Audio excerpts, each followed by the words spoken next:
All right, RP Plus, welcome back. Dr. James Hoffman here, and I have the privilege of speaking with not only one of my colleagues, but one of my dear friends, Dr. Jacob Reed, who is an expert on testing and monitoring, and he's already done a whole bunch of videos for us. And so today what we're going to do is just a little Q&A session where I'm going to ask Jake a whole bunch of questions that I have about testing and monitoring because he knows this stuff a million times better than I do. And hopefully we can all have a really cool discussion about a lot of these topics. So, Jake, welcome. Thanks for being with us. Oh, thank you. I'm super happy to be here. Awesome. So the first question I had, which I hopefully will kind of cascade and spiral into more questions, is can you first give us like a quick synopsis of like how doing a needs analysis for an athlete relates to the testing and monitoring process? Like how are those processes linked together, and why is it important to have a good structure on both? For sure. Honestly, it should be a part of the testing and monitoring process. They need to go hand in hand. This is one of the things I talked about was measuring the cause and effect. And you can actually look at the needs as a little bit of both in all reality. Yeah. And so what it provides us is this additional layer of awareness where maybe we have the needs in a game. Maybe we have needs in the weight room to meet a specific goal, whatever it may be. It provides that extra layer that we can add to the whole monitoring process. So that way we can have this collective idea moving forward and being really confident that we're achieving whatever goal we've actually set out to achieve. Awesome. So when you're looking at either like an individual or even as a sport in general, like if you have people who are, let's say, working with a tennis team and then maybe you want to evaluate individuals within that team, how does one go about making good choices in terms of which tests and variables that they actually want to look at? Because we know that sometimes you have like hyper crazy specific where you'll see an article and it's like, here's this crazy soccer agility test that like no one seems to know anything about. Yeah. But then there's also like tried and true stuff like 1 rep max squat or something like that. Right. How do you know like which ones are generally good choices or maybe worth your time? Mm-hmm. I think what it comes down to is obviously your knowledge of the sport. I think you should know what the actual, it's a part of the needs analysis, what they need to be able to compete. But also what's really nice in the realm that we live in, there is it's pretty easy to even a simple Google search of testing batteries for various sports. Sure. And once you do that and you find a test that you maybe perceive is actually something that you want to assess and that it seems to go in line with the questions that you want to answer, maybe a part of the needs analysis, you need to ask and determine if it's actually a valid and reliable test, which meaning is it measuring what it says it's measuring, and is it doing that every single time you do it? If it meets those criteria, fantastic. Then we're actually getting in a realm where we can be really confident that whatever the outcome is, that if we notice change and it falls within, or if it falls either within or outside of the expected error for the test, which by knowing the expected error, meaning that there's always a little bit of variation associated with testing, that maybe we have somebody that does like a beep test or some sort of endurance test, right? Maybe the expected error is for estimating VO2 max, maybe it's off by 10% or something along those lines.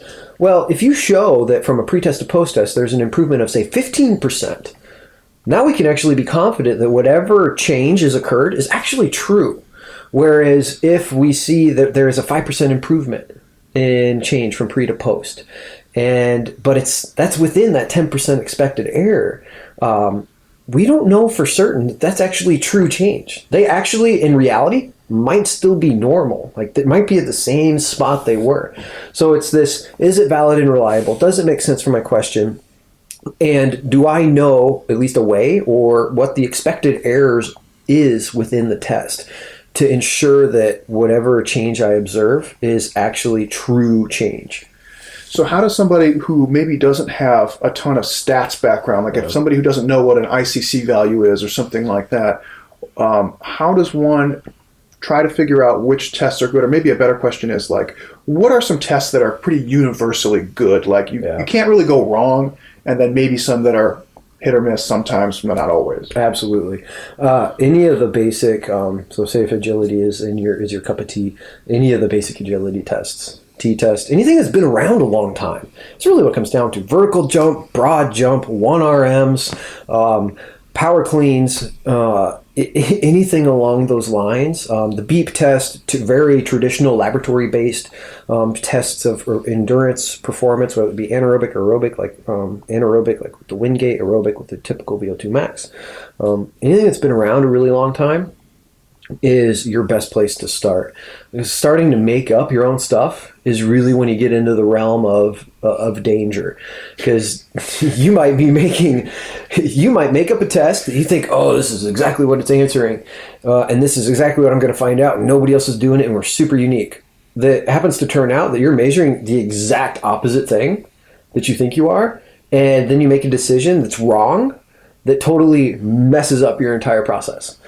So it's use what's historically been around, and you're going to be pretty confident, because especially with those old tests, the error is known. You can know it's like simple percentages. It's pretty easy to find that as to what kind of percent improvement is considered true change or not. And those are the things that I would always stick to, because as soon as you get complex, it just gets crazy. So it's very similar to like what a lot of we do with our clients, where we have body weight measurements, and we say, hey, body weight error from day to day is so crazy. Like if you have a bad weigh-in, like it's probably going to be normal tomorrow. Yeah. Don't sweat it. Same idea with some of these tests. If you're using a test that maybe gives you a whacked out result, like if you don't know the margin of error, first you got to figure that out. But also, like it's probably a lot of it can probably be explained by error within the test. Like if you have a small change and you're like, I don't really know what's going on. Yeah. Okay, cool. One thing that's always like a big point of contention for a lot of people is when you're doing data collection, so you've made your needs analysis, you have your testing and monitoring kind of program set up. How do you know when is appropriate to take action with your athletes? So for example, like how do you know that your athlete is not in an appropriate training state? And like what is the systematic process you use to then take action when necessary? Right. So with that, it really comes down to the tools you have in your toolbox. And it's an analogy I use a lot because we're all really familiar with it. Like everybody knows what's in a toolbox. Hammers, saws, drills, screwdrivers, pliers, pry bars, the gamut. Well, you have a toolbox that looks like that, you can do a lot. But if you have a toolbox that only has a hammer in it, not a whole lot you can do, right? Yeah. And so we try to put as much in it when we can. And by those tools, the analogy is for all the testing and monitoring that we're doing. So if we have our performance tests, they're showing us, say, positive improvement, or actually negative improvement's a little easier route to go. They're showing us negative improvement. Then let's say we have two psychological parameters that we're looking at, like perceived fatigue and then maybe desire to train. They're kind of trending down in a way that's not that's outside of normal. Maybe resting heart rate's increasing and body weight is decreasing. Well, the combination of all five of those things gives us a really good indication that something possibly bad might be happening. Whereas if we only have 2 out of the 5, let's say performance is a little bit down and maybe resting heart rate's up. Yeah. Maybe, depending on the magnitude of concern, like how bad performance has gotten, maybe I'll have a conversation with somebody, not necessarily the athlete, because it might not be good to let them know that, hey, things are not looking good. But she's like, oh no, everything's wrong. Right, exactthink. And then they start to say, oh, everything in my life is awful, and my parents and my girlfriend in class, and say, oh, there's the answer. Right there. I think that's happened to all of us. Oh, absolutely. Some point. So then, okay, I think everybody agrees, like you can't just look at 1 or 2 variables. You have to have at least a handful, and then they all have to kind of be trending in the same general direction. Once you have confirmation where you say, like, I have a couple of variables that I'm looking at. They are outside of what I have deemed to be like my okay parameters. How many, what's the time series or frequency in which you want to see before you definitively say, like, okay, now I'm definitely stepping in? Right. Typically speaking, we're looking at like 3 instances, like within a week especially. That's kind of my preferred, because as soon as you have 1 is interesting, 2 draws my attention, 3 makes me want to take action. Because within a week, that's almost half the week. has been devoted to Downward trend. abnormal things happening in a bad way, I'm okay with having a conversation. It's not like I'm going to go out and like slash all the program Right. and like make a huge knee-jerk reaction to change absolutely everything. It's all right, now I think it's worthy of having a conversation, and then we can have the conversation with whoever is relevant to have it with, and then make a decision as a collective unit. That way it's not one person doing it, and everybody's in agreement on that this is the right route to take because of these reasons. Because as soon as you start like making decisions on your own, you're putting yourself in a pretty risky spot. Unless Especially as a strength coach or sports science person. Yeah. absolutely. Unless that is your role. Unless you are it, then, oh, well, it's up to you. But there's still possible resources that you can go to. I'm sure everybody always has friends in various areas of the field. You can always go and call and ask and say, hey, I'm seeing this. What do you think? Oh, well, maybe we should, maybe we shouldn't type of thing. Yes. And so that's really what it comes down to is once I start seeing 3, I start to become aware, and it draws my attention to see if change is actually needed. There are some instances, though, where it might only take 1 or 2 for me to say, hey, you know what? I think it's probably a good idea for us to really look at how we're approaching stuff. So, for example, if you have a player that's maybe a third stringer, and all of a sudden top 2 get hurt, and now the third string is first string, and they're practicing X number of times more, and you know it's like that's life now. Maybe we should actually reassess like their involvement in components of practice, or maybe the recovery strategies. You know, if they're a member of the 5:45 a.m. training group, maybe let's move them to the 11. Give them a little bit more sleep. And so those singular instances where it's, you know, for a fact, this is long-term, it's just the way it is. I would probably then reassure that yes, my expectation is occurring. And then I would have those conversations. So within that same idea where you might more aggressively act outside of the typical 3 kind of response, is that based on the like magnitude of how much of an outlier it is, and or is that are there any particular variables or measurements where you say, hey, when this goes, something's really weird. Right. Are there any? So I guess it's a 2-part question. Is the magnitude factored in, and are there any that are weighted like really heavily for you? So magnitude is factored in, but it's also magnitude based on the individual. It's never like a standard. I mean, when I was at Texas A&M, we had player load, so the amount of work they're doing in practice, like ranged from 300 to 700 per individually. Yeah, huge. Like if a 700 guy goes up to 900 as opposed to a 300 guy going up to 600.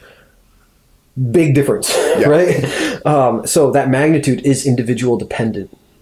But I also say that it's not only a magnitude, but it's also a time as well. So you can't have somebody that does, if you have somebody that does this and the magnitude is high and it's very quick, it looks kind of like, you know, a shelf. Rather than a slope. Right, exactly. Like I always use the analogy in my class of saying, okay, who wants to try to jump up 4 steps at a time to get up the stairs quickly? Like nobody wants to, because it's like, I'm going to fall on my face. Yeah. I might make it every once in a while, but guess what? I'm going to hurt myself. But maybe I'll take 2, maybe 3 if I'm feeling particularly ambitious, but it's always going to be better than 1. But if I try to go 4, I'm going to fall on my face. So we have to have that approach to whenever we have a training change. And we see that training change when it comes to certain phases of the year, like preseason or spring or summer, especially to fall preseason. I mean, there's rules in place that make it a 2.5-fold increase from 8 hours to 20 hours in a day. Just for the accountable hours. Yeah, exactly. And what do you think happens? Oh, we know what happens. Oh, exactly. It's bad. It's totally bad. And it's funny is that a lot of programs know this happens. Is the assumption on the coaching side, in your experience, when they make the switch to the higher accountable hours, is it like something that they assume they have to be topping out at all times? Like once you get 22, right, we're 22, or like hitting the pedal to the metal. Yeah, it depends on the staff. It's super dependent on the staff. I know the NCAA has put in some attempts at regulating that, not by our management, but by practice like attire. So you can only go helmets in football or shells, and there's this like helmets, shells, full pads like in 3 days. Oh, okay, well, exactly. So there is, like day 3 of practice, by that point, people have accumulated potentially 4 to 5 times the training volume they've been used to in the previous month. They might have accumulated a month's worth of training. This is what's crazy. A month's worth of training volume in 3 days. That's baffling. It is. And go figure when the hamstrings pop and people start getting hurt. So how much... So we've heard Quinn Hinnock talk about this all the time. In your experience, how much does just training load, like however you want to measure it, like volume, distances, RPE by time, how much does training load correlate with injuries? It's very hard to say. I would say that your biggest correlation from a statistical standpoint is going to be on soft tissue. Absolutely, soft tissue. I guess I should have rephrased that. So not necessarily volume load, but maybe like a delta volume load, change in volume load. Yeah. So the change in volume load is going to be highly related to it. There's a researcher by the name of Tim Gabbett. That's kind of his thing, the acute chronic workload ratio, where you look at what you did in the last week, your acute fatigue, compared to the last month or some period, which is theoretically your fitness. And if your last week's training volume is, like, let's say if it's 2 times greater than the average week over the last month, you're putting yourself at risk, theoretically. But is that common across most activities, like 2 times workload? Their range is 1.3 times to 1.5 times, and they actually did the analysis in multiple papers. Now, there's people coming out and making arguments, like I think in the scientific world where people are like putting these like rebuttals and they're submitting them with papers is absolutely freaking ridiculous. Like, just the rebuttals are ridiculous, or not that the rebuttals are ridiculous. I think the fact that that's a thing, that you have to submit a paper to a scientific journal to say, like, this is my comment, or I forget the proper name for it, and then the authors have their own rebuttal, is just absurd to me. Yeah, we're beyond this rigmarole. And some people are doing it with the acute chronic workload ratio, but Gabbett and I agree, are coming out and saying it's an idea. It's an idea to ensure that people are getting to where we want them in a manner that is not crazy quick. Like, it's not how much we do, it's how we get there. Yeah. Like, we want them to train hard with high volumes. That's totally what we want. We don't want people to be in the yellow all the time. Like, that's a thought with athlete monitoring, is that you're always putting people in the yellow. Like, heck no. Get them in the red when we want them in the red, and get them there the right way. And so what you guys are saying is not that you shouldn't be pushing your workloads, it's that when you have a sudden change, somewhere around 1.3 to 1.5 times, coaches, strength coaches, athletes should be aware, like, if you increase that much in a short amount of time, it's not that you're going to get hurt or bad things are necessarily going to happen. It's that you should be aware that the potential has now gone up. Yep, it's risk. Yeah, you've substantially increased your risk. Yep, 100%, and that can be magnified, especially if the volume is higher intensity. So they use high-speed running, which I believe is, the definition is greater than 11 miles an hour, that's considered high-speed running. So if that volume increases in a similar manner along with an increase in total volume, I would say that your risk becomes even that much more. Interesting. And so you could have an intensity factor as well. Oh, absolutely. Makes sense. 100%. Like, you can have, like, when I was training for a 50K, and I had some weeks that I had a very specific time frame for it, and I had some weeks that were a little bit greater increase in volume, but my intensity was nothing in terms of, it just wasn't there. Because the whole goal was to just finish and get to the point, and I had no injury issues at all. And with some of those weeks, I'd go from 15 miles to maybe 20, 25. It just depended. And I knew myself as well. So it does, there is an intensity, a magnitude, and then also individual component to it. Because it's not like every time you see like 1.5 times that it's like, okay, everybody's getting hurt. Like, Yeah. That's not the case. But you can be pretty confident that you're putting them at risk for potentially when you really aren't wanting that to happen. Awesome. Okay, I wanted to change gears just a little bit. Mm-hmm. Strength testing. this is something that a lot of people put a ton of merit into because we know that strength is the foundation of most athletic endeavors in at least some capacity, right? Whether it's actually directly related or helps you acquire new skills or whatever. But how much actual strength testing do you usually find it necessary for most strength power sports throughout the year versus just monitoring like their training, like how much they're lifting and training versus doing like actual testing protocols for strength? Honestly, I think twice a year is probably pretty nice, but not for the for the reason to see if their strength is actually improving, but mainly because the atmosphere that is created. It is a very team-oriented and encouraging and super positive atmosphere when you're doing it in that manner. And when it's that infrequent, because everybody's there to like pushing each other, and it's just really exciting. It's very like upbeat and super positive when it's that team atmosphere. But in terms of the practicality, it's not like you're going to be using that value for much more beyond maybe 6 weeks afterwards, because then you're using, okay, what did they get done at the end of the 6 weeks, right? Like, what was the values that we were seeing, and how does that relate to what we're expecting them to do in the future for the like repetition maxes and that kind of stuff. So it's, twice a year is good. I like it from strength testing perspectives, like doing RMs, even 1 RM or 5, 6, whatever you prefer. But for the team aspect of it, because we can't ignore that. Like there is a component that's super important. Now, do you try to line up similar pre-testing like training conditions where you say like whenever we do our strength testing, it's going to be after a block of 5s or something similar to that, or does it just kind of fall more based on their season? Like here's when we can do it. Right. I think they go hand in hand actually, because generally speaking, people will do it right after a competitive season, right, to see where we are, how much we lost, and then they'll do it right at the end of, say, an off season, just to see what we've gained. And generally speaking, like based on, especially because our theme has currently been like NCAA specifically, and it kind of works for any sport, especially when the year round is very understood and it's standard. But generally speaking, we do the same programming. Like when you get done out of season, okay, gym prep. All right, we're not doing really sport-specific stuff at this point. And then when we get closer to season, things start becoming more specific. So I think in that aspect, you just be aware of what's happening and then acknowledge that what changes you might be seeing, they might be different. But in terms of other testing, not necessarily strength testing, I do think that we have to be mindful of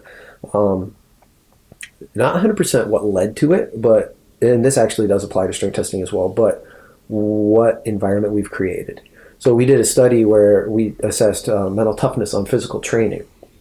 We had a mental toughness questionnaire. It's been validated, reliable. We gave it to them, gave it to the athletes. They went and did a beep test to determine aerobic endurance, or aerobic/anaerobic, and then they went through their normal gen prep phase, and we did the beep test and the mental toughness questionnaire again at the end.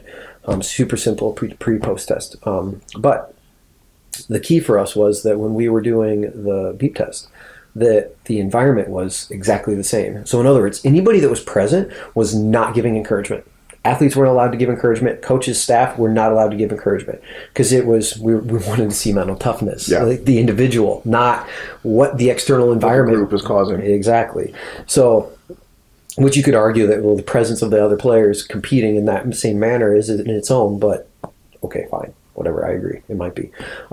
But having that similar atmosphere helps to reduce that error just a little bit. So, and it makes it so that when you get people that maybe their genetic limits here and they're getting to this point, that consistency of testing in that similar environment might make it so that if we see this small change, that might actually be true.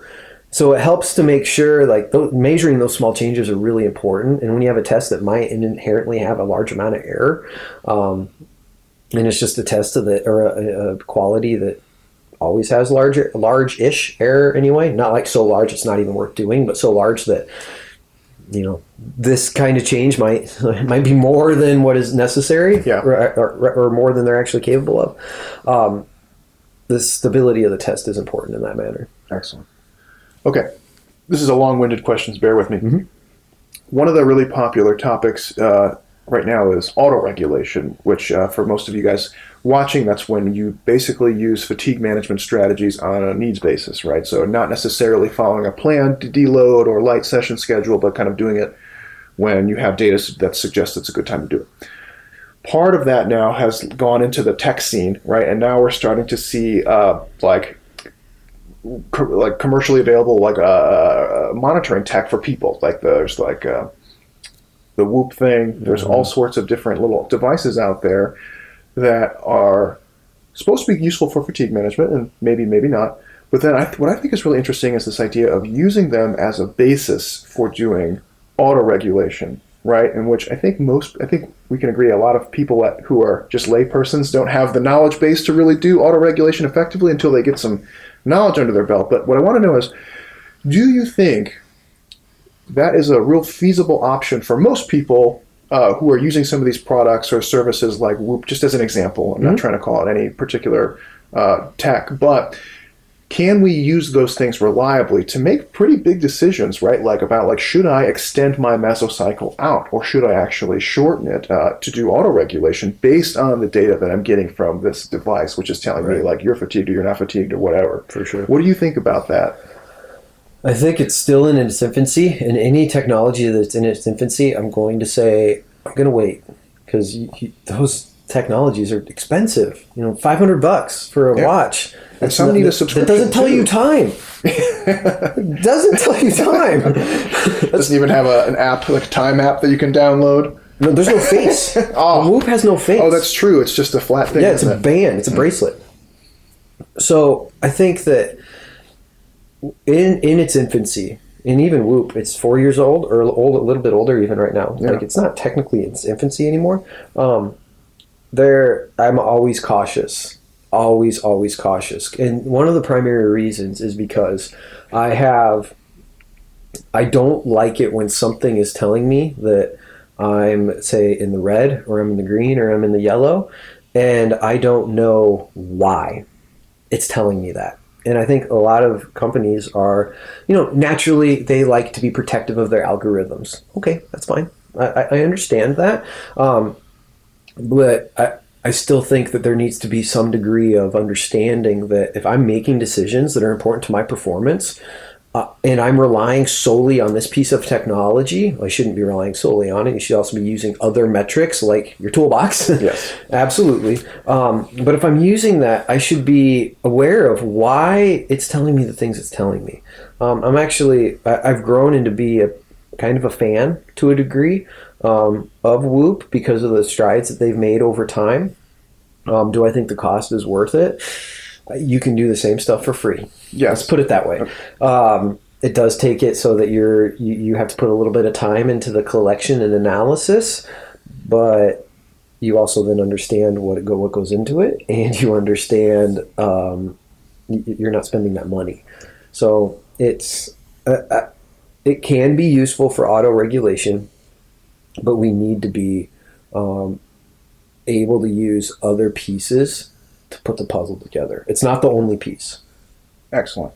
So, most of the people that we interact with RP, I don't think this is unreasonable to say, most of them are more focused on body composition improvement. Yeah. Most people are looking to be jacked or look good naked.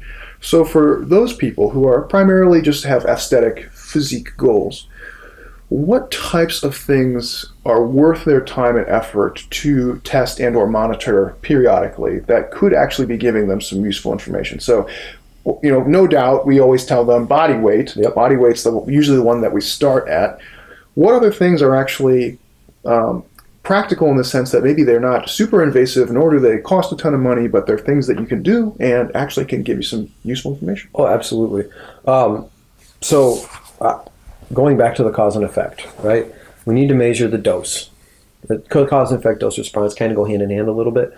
So we need to measure the dose. Session RPE, so how hard the training session was. So what you would do is when you're done with the training session, whatever it is, ideally maybe after you've cooled down a bit, so that way the end of your training session, if it was super hard, isn't influencing the whole thing. Like, you don't want the last 5 minutes to influence an entire 60, 70-minute session. So you wait 10 to 15 minutes. A scale of 0 to 10, designed by Carl Foster, Dr. Carl Foster. super easy to find online, and just pick, okay, how hard was this session? How hard was it? You pick it, you multiply it by the total duration, and then you can start to see, okay, this is how much I'm working. Good, awesome. But that's only a small component. Like, people, if they train 45 minutes a day, that's only 45 minutes out of 24 hours. There's a lot more that goes into it. Mm-hmm. So something like resting heart rate becomes very beneficial because it's just regulated by your body's response to the stimuli that it's receiving. And you have no real conscious control over it. And so if we see that and we start to see it trend, so say, for example, if we see a super downward slope in body weight and heart rate starts to increase, that might be a negative that we might want to address, and it might be time to have a maintenance phase to slowly bring back calories, so that way we're giving the body the nutrients it needs to facilitate the recovery that's obviously necessary. Sometimes certain psychological parameters like asking fatigue, desire to train, helplessness. I was going to ask you which of the psychological ones are really good. I'm not a trained psychologist in any way, and so sometimes psychology to me comes off as a bit wishy-washy, but that's usually just more of my ignorance, but nonetheless, that's how I feel. So yeah, which psychological measures or perceptive measures are good? So I'm not a psychologist either, but there's enough literature out there that you can dig into it and determine the right questions to ask and the right ways to ask them. So asking things that are going into hardcore depression are not going to give you, they're not exactly the right way to go about it, honestly. It might not tell you what you think it's telling you, and it becomes a little bit more kind of obvious, and so people might be kind of averse to answering it truthfully. But everybody knows how fatigued they feel. Like, we're all aware of our own internal feelings, and we can track that pretty easily, like 5-point Likert scale, no problem. Helplessness is a really good one, in my opinion. Every time that I've asked it, and it pops, like something happens, it's meaningful. Because everybody asks, like, what is helplessness? It's like, you'll know. Like, when it happens, you'll know. And true enough, when it happens, and it starts to show, maybe on the Likert scale, it goes a 1, 2, 3. Well, guess what? Something's happening from a psychological perspective that's happening outside the 23 hours of the rest of the day. That's a really good one. Things like, what else for the psychological? Those are kind of my favorite ones. Cheerfulness can be okay to ask as well, but you don't want to ask a whole lot. Like, sickness is a very good one. Do you feel sick? Are you starting to feel sick? Guess what? Around midterms, what happens to people? Finals, what happens to people? They start to feel sick. Stressed, then they overreach and they get sick. Exactly. So those are some really good ways to go about it. Asking sleep duration and sleep quality, but you have to phrase sleep quality by saying the inability to fall and stay asleep. It's insomnia. So you're actually quantifying or defining quality, and that makes it so you can actually get an idea of your sleep quality. And it's just 5-6 questions that takes less than a minute. Usually it takes like 15-20 seconds to fill out. It can help with that process to determine maybe we need to have a little bit of an early maintenance phase. Maybe we can keep going. Like, reps in the weight room look good, because that's another one that they should probably be looking at is their training. And that's performance. Exactly. Is training going well? Awesome. Keep going. So we actually had a conversation about this earlier today. Mike and I tend to favor performance quite a bit. Do you think that's a reasonable position where, like, if you see performance is at the least stable, if not even going up, things are maybe not as bad as they potentially seem if other markers are popping? Oh, absolutely. Yeah, it's because that's your outcome variable. That's kind of your tell-all. Is out of all the data I've collected over the number of years, not much actually happens. Like, it's not rare, but you have to really be in tune to the data to actually see these things occurring, and it's just not as huge of an impact that people might think it is, the monitoring in itself. But with performance, that's the true outcome variable. And that should probably be the first thing that you look at is, what is happening here? Is it going well even? Just something super simple like that. Does every lift suck? And now all my other parameters I'm looking at start to suck? It's easy. But if maybe my lifts suck, but everything else is kind of going well, maybe that suck should be there. because training has to suck Yes. at some point. So maybe then you keep going. And then those other parameters start to show signs of maybe potential overreaching. Well, then you have to determine yourself, okay, can I handle going a little bit longer psychologically? Or do I start to feel like maybe my squats are dropping off too quicker than normal? All right, then I'm going to pull off and go into that deload. Okay. So I have one more this one's more of a tough question, and then we'll do like a quick, easy kind of summary at the end. So when you are looking at your monitoring data, whether you're working with team sports or physique people or whatever, right? And you've identified, okay, I've noticed a trend in several variables, all of which seem to be indicating like a deterioration of their state. In terms of actually making changes, what is the kind of process you go through when you decide that changes are warranted, and how do you reassess? So just as an example, if you get somebody who's popped on 3 measures for a couple days in a row, do you move into like having a light session at practice or a light session in the weight room before you move into like a deload or like a whole maintenance phase? Like kind of how do you incrementally go about making those adjustments and then reassess? I think context is key. It has to be a key component to it, because you might have some people that it depends on the magnitude of change. Obviously, like if they go like it's a steady increase over 3 days, okay. But if it's like process shift up, everything's just gone terrible right away, maybe it warrants a bigger modification. But either way, I still have the conversation with the staff. No matter what, I'm never going to go in and like say this is what needs to happen. I'm going to go in and say these are the things that I'm observing. What are your thoughts? Do we agree? Is it expected? Do coaches know something that maybe I don't? Because very often the players and athletes trust their coaches, and they should, and they kind of convey things to them that they won't to other people. But sometimes the coach, when that happens, might not necessarily recognize the magnitude of effect. And that's where monitoring can come in and say, hey, look, this is, I know maybe you are aware, but we are starting to notice actual changes elsewhere rather than them just being able to cope with it. So it does really change. Like if something serious is starting to happen, like if you start to see signs of, say, anorexia or bulimia and or other serious like mental disorders, that's an immediate like pull out. Find professional help. Always stay within the scope of your practice in order to help the individual. But if you see slight changes in body weight, maybe fatigue's a bit high, and it's a primary player, maybe other things aren't going quite as well, maybe you just limit them in practice to the things that are truly meaningful to the sport. Like in football, the tactical components, being able to read a defense is key if you're on offense. And so maybe just pull them out of the individual stuff, the kind of repetition, the dusting off the rust a little bit, and put them into the scenarios that are important for that week. So like, I need you to be able to read the defense this week. You read your blocks, whatever it is. Okay, this is what you're doing. You're doing 45 minutes of training within these team-based drills. That's it. You're out of everything else. And then they go in, they're fresh, they see what they need to see, and they're able to ideally perform well on game day. Okay, so I'm gonna press for a hard answer. Mm-hmm. So can you give an example of maybe like we'll just use a couple instances. So like the type of situation, or maybe we'll say like the type of change. I don't want to say infraction, but like the type of situation where you see where something like just reducing the next 1 or 2 training sessions. Like what kind of things would you expect to see in that type of scenario, which would lead you to the conclusion 1 or 2 training sessions, we're just going to back down a little bit, versus a situation where you immediately identify this person and you say, oh, no, we're going into deload for the rest of this week on all accounts. And then maybe a third one where you say, oh, maybe we're moving right into active rest, or we might even be moving into like just maintenance volume training from this point on. Right.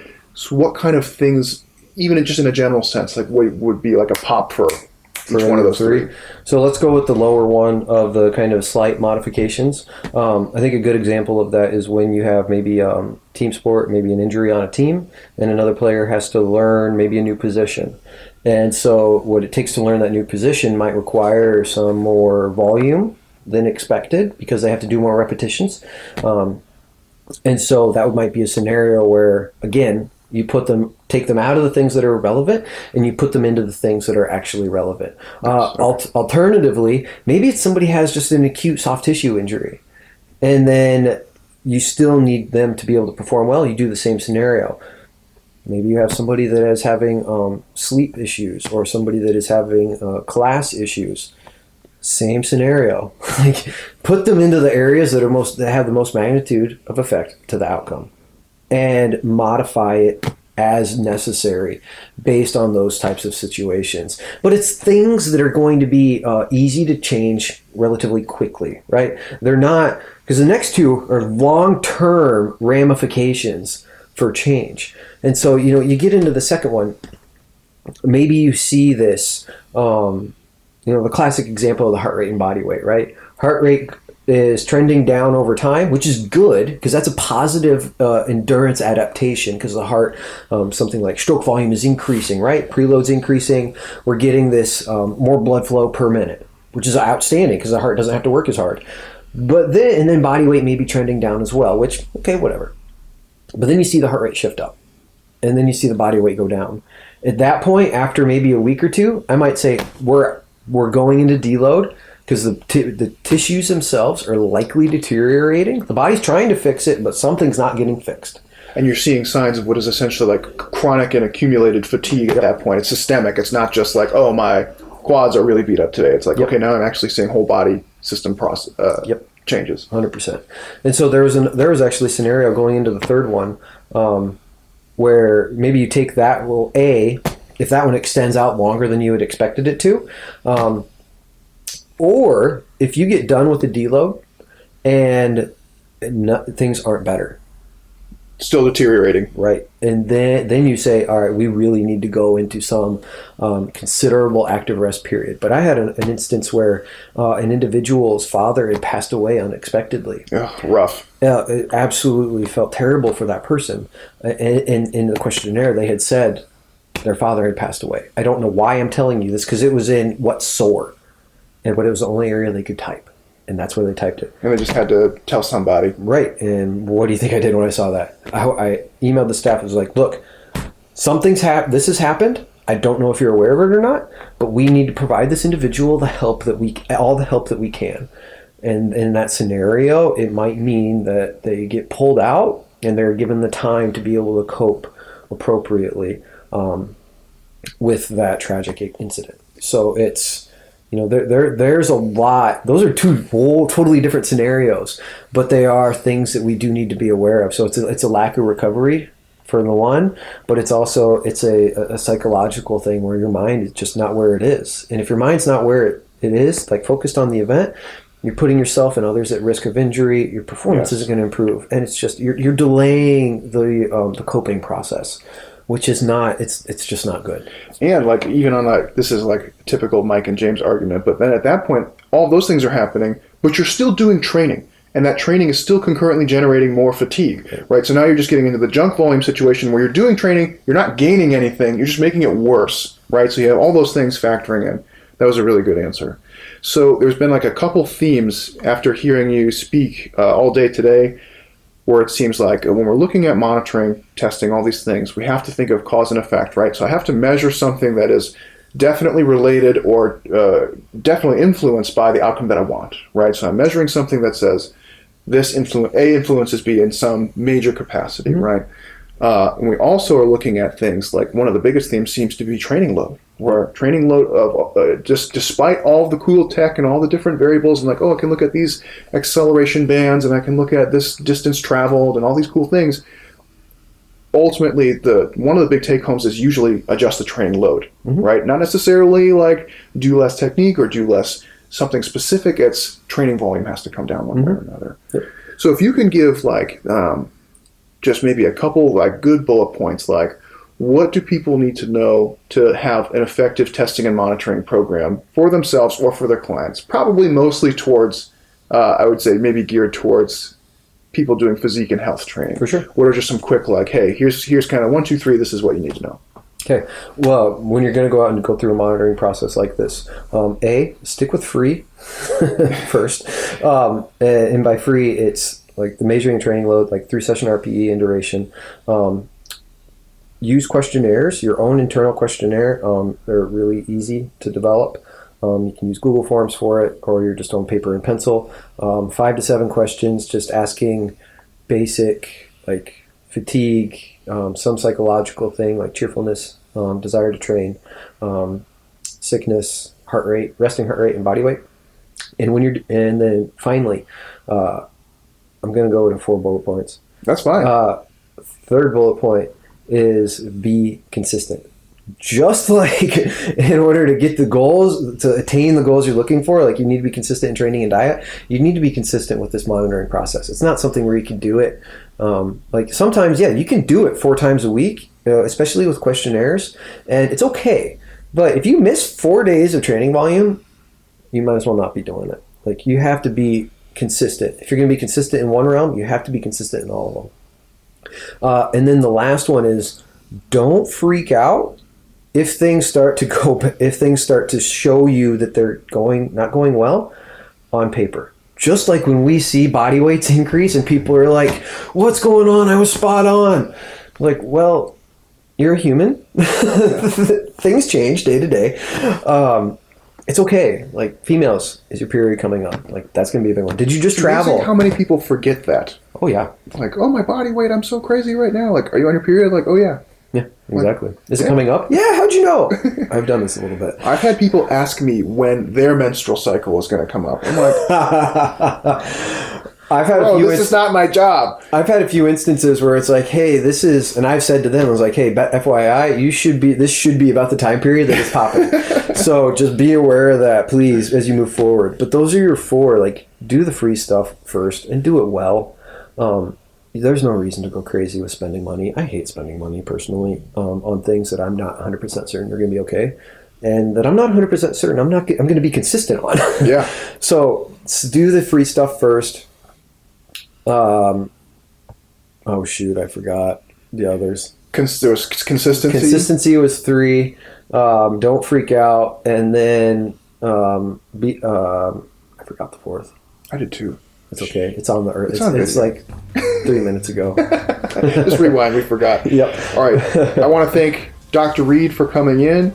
Dr. Reed also has recorded a series of videos on testing and monitoring for us. So he's going to give you all the juicy details on how to set up a good program and what all of these things mean. It was really awesome getting to pick your brain a little bit. Yeah.